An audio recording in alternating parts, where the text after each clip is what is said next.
ಕೃಷಿ ಹಾಗೂ ಕೃಷಿಕ ಸ್ನೇಹಿ ಯೋಜನೆಗಳ ಅನುಷ್ಠಾನದ ಉದ್ದೇಶ ಸಾಫಲ್ಯದ ಹಾದಿಯಲ್ಲಿದ್ದು ಮತ್ತಷ್ಟು ಪುಷ್ಟಿ ನೀಡಲು ಬಜೆಟ್ನಲ್ಲಿ ವಿವಿಧ ಯೋಜನೆಗಳು ಪ್ರಕಟಗೊಂಡಿವೆ. ಆ ಕುರಿತ ಕಿರುನೋಟ ಇಂತಿದೆ.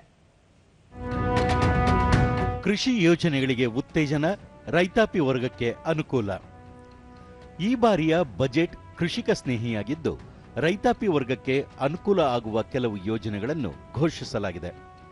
ರೈತರ ಆದಾಯವನ್ನು ಹೆಚ್ಚಿಸುವ ನಿಟ್ಟಿನಲ್ಲಿ 500 ಜಲಾಶಯಗಳ ಸ್ಥಾಪನೆ, ಅಮೃತ ಸರೋವರಗಳ ಸಮಗ್ರ ಅಭಿವೃದ್ಧಿ ಯೋಜನೆಗಳನ್ನು ಘೋಷಿಸಲಾಗಿದೆ. ಭಾರತ್ ವಿಸ್ತಾರ್ ಕೃಷಿ ಸಂಪನ್ಮೂಲಗಳ ಸಂಯೋಜಿತ ವ್ಯವಸ್ಥೆ ಅಭಿವೃದ್ಧಿಪಡಿಸಲು ಹಾಗೂ ಕೃತಕ ಬುದ್ಧಿಮತ್ತೆ ವ್ಯವಸ್ಥೆಗಳೊಂದಿಗೆ ಸಂಯೋಜಿಸಲು ಬಹುಭಾಷಾ ಕೃತಕ ಬುದ್ಧಿಮತ್ತೆ ಸಾಧನವನ್ನು ಆರಂಭಿಸುವುದಾಗಿ ಬಜೆಟ್ನಲ್ಲಿ ಪ್ರಸ್ತಾಪಿಸಲಾಗಿದೆ. ಕರಾವಳಿ ಪ್ರದೇಶಗಳಲ್ಲಿ ಮೀನುಗಾರಿಕೆ ಮೌಲ್ಯ ಸರಪಳಿಯನ್ನು ಬಲಪಡಿಸುವುದಕ್ಕೆ ಉತ್ತೇಜನ ನೀಡಲಾಗಿದೆ.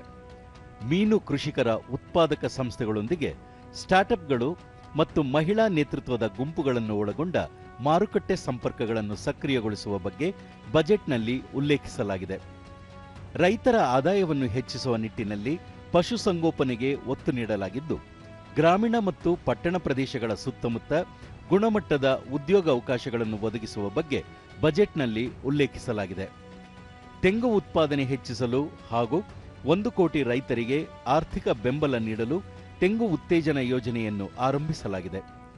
ಭಾರತದಲ್ಲಿ ಶ್ರೀಗಂಧ ಬೆಳೆಗೆ ರಾಜ್ಯ ಸರ್ಕಾರಗಳೊಂದಿಗೆ ಸಹಭಾಗಿತ್ವಕ್ಕೆ ಚಿಂತನೆ ನಡೆಸಲಾಗಿದೆ.